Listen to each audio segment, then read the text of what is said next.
Wonders. Thanks for joining me today for Stay Free with Russell Brand. And what a special episode we have for you this Thursday. It's been an extraordinary week redolent with symbology, because an inauguration is about a transfer and instantiation of power.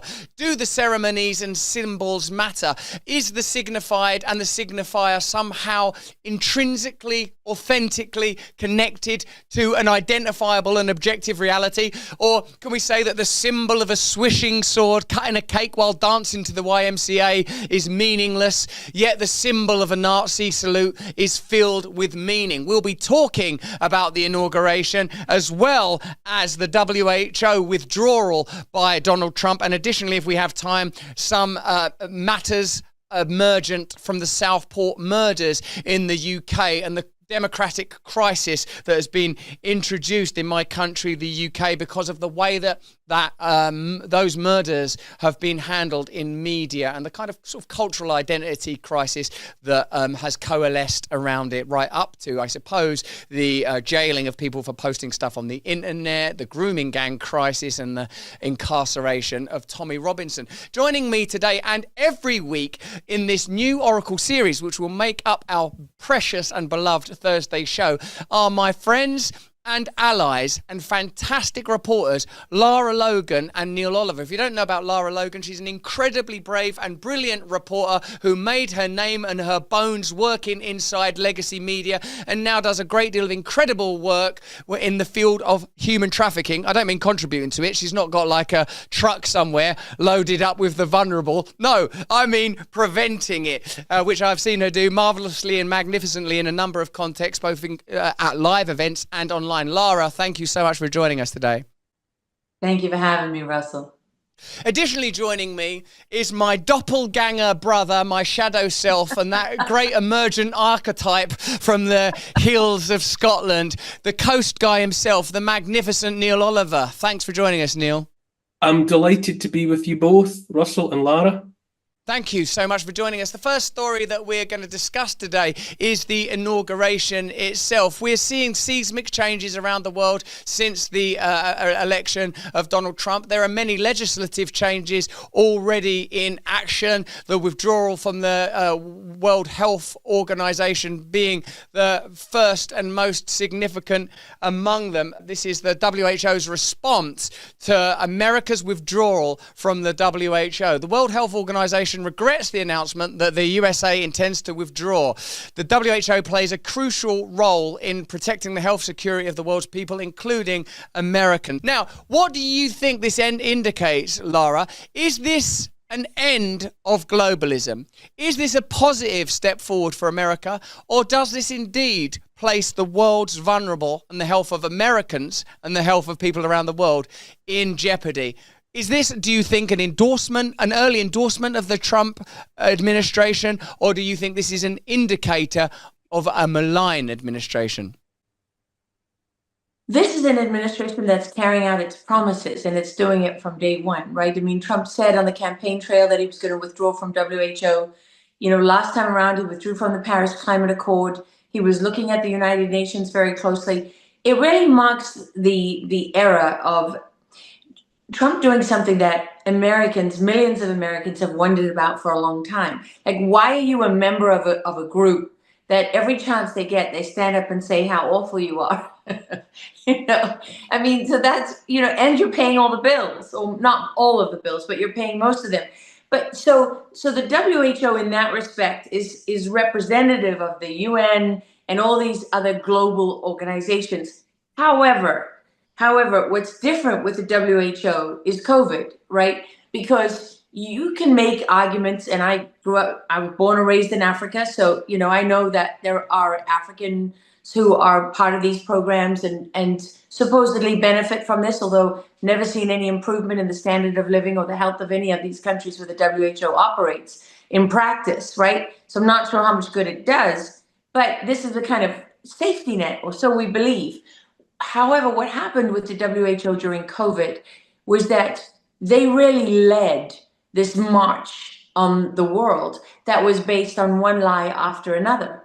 And what you saw, COVID brought into clear focus this clash between global governance and global organizations and the individual rights and freedoms of sovereign nations and sovereign individuals.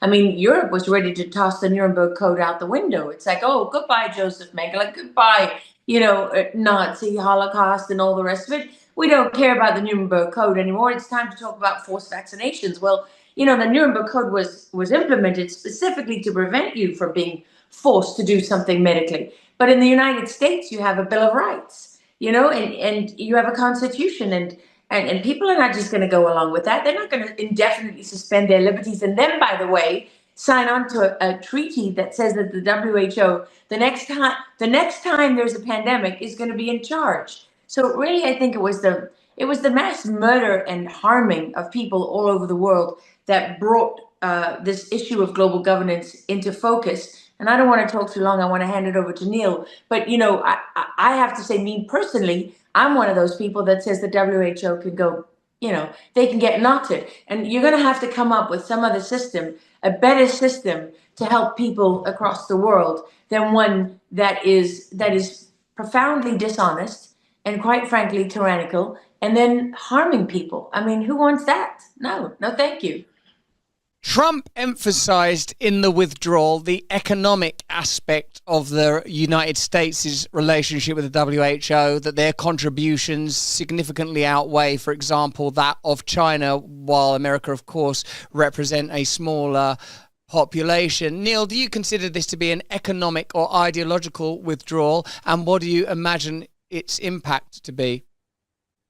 I think it's the players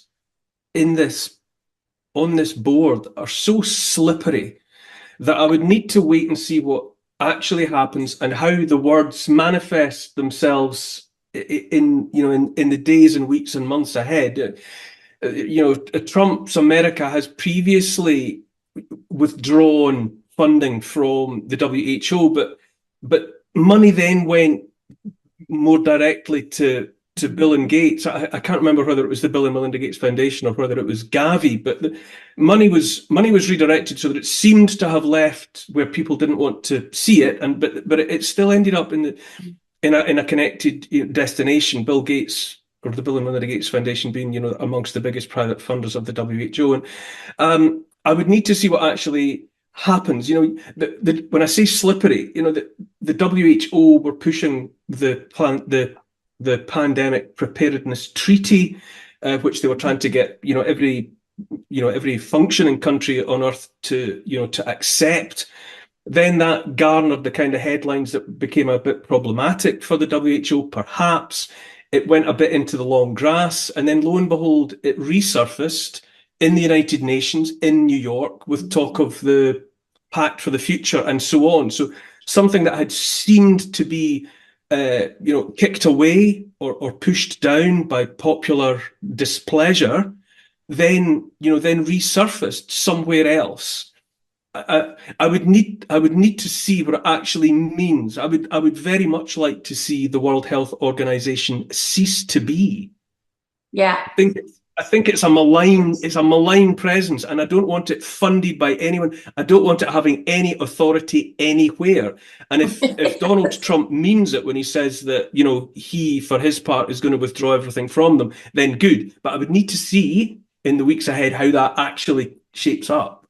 That's very sensible, Neil, to not wildly offer opinions without observing information, and it's certainly not a position that I generally take.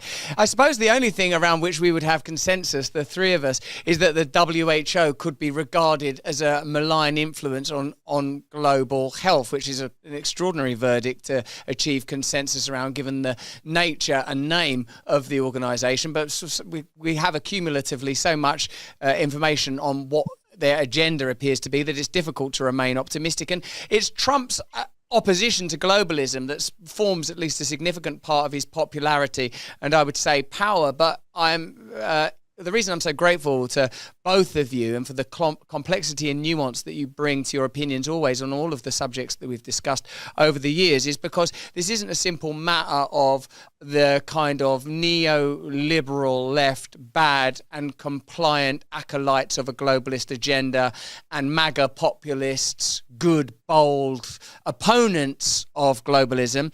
And it's interesting to bring in here Whitney Webb's take on this subject. To be fair, Trump also left the WHO in mid-2020, says Whitney Webb, a brilliant journalist, and then redirected what was once WHO funding to the Gates-funded Gavi Vaccine Alliance that Neil just mentioned. While leaving the WHO is positive, says Webb, it's not the slam dunk summer advertising, especially considering Gates' recent comments on Trump's enthusiasm for his vaccine innovation proposals. I get called a lot of names, says Webb, for pointing this sort of stuff out, but remembering what happened last time is important and often instructive about the present, especially when few people in media are inclined to point these things out. She says that in response to Brett Weinstein's post congratulating Trump for his withdrawal. Oh, look, Neil's frantic and excited. We've got to go straight to Neil. Who cares what I think? I've just spent my life trying to get in this position. Neil Oliver's got an impulse. Neil, what are you saying? Go on, Neil. It's over to you, mate. It's just, it feels to me as though it's like we're circling a black hole. You know, there's some hard to see, unfocused entity of centralization that is at the heart of things in the way that a black hole is supposed to be somewhere in the universe, a sort of universal attractor. And we are, all of us, kind of orbiting around the event horizon. We're always being pulled into it, and things are being distorted. And the wonderful, Whitney Webb there, what she's pointing out, that's almost certainly what she's saying there is where I got, my information from that I said in my first response to your question about things just being redirected.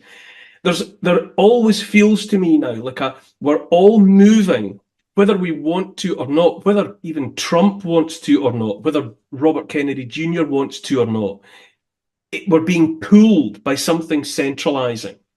And I think it's extremely difficult, if not impossible, even for somebody with the thrust of an Elon Musk or the thrust of a Donald Trump to break free. Careful, of Neil! That almost irresistible gravity of the black hole. I'm sure for some of them there's genuine intent. There's a genuine will and a desire. I mean, you said that Trump was anti-globalist. And I'm sure in some ways, some parts of his DNA are, because I think he's very much he's a game player. He likes to strike a deal. He likes to be a mover and a shaker. And I don't think he's naturally attracted to just a sort of a one world government where he doesn't have any say. I think he likes to be up in amongst the big boys, as a mover and a shaker. And I think that it's credible that that he would like to be anti-globalist. But I think the gravitational pull of globalism is a very hard one from which to break free. And I mean, Lara, hailing as she does from South Africa, there's another excellent South African of my acquaintance, Nick Hudson, and he has come up with this idea of Hudson's razor, where he says that if something is being pushed as a global crisis requiring only a global solution, a one-size-fits-all solution issuing from a central point, and if, as the third criterion, any opposition to that, any challenge to that is brutally suppressed, Hudson's razor says that that's a scam.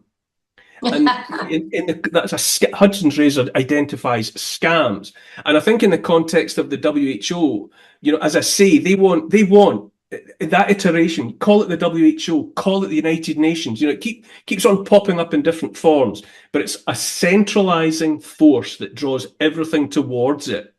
And we've just, as Whitney says, it's a bait and switch. Okay, we'll take the money from the WHO, but we'll be sucked towards the same destination by giving it to Gavi. Got to watch. Hey, okay, I'm sorry to interrupt you both. If you're watching this on X or on YouTube, please click the link in the description now and join us over on Rumble, where we will continue to talk about the inauguration, as well as talking about the significance of the symbols used in it, as well as talking about some real practical ways in which globalism can continue to reassert power, even in spite of the success in the election. So if you're watching on X or YouTube or Facebook, click the link and join us now over on Rumble.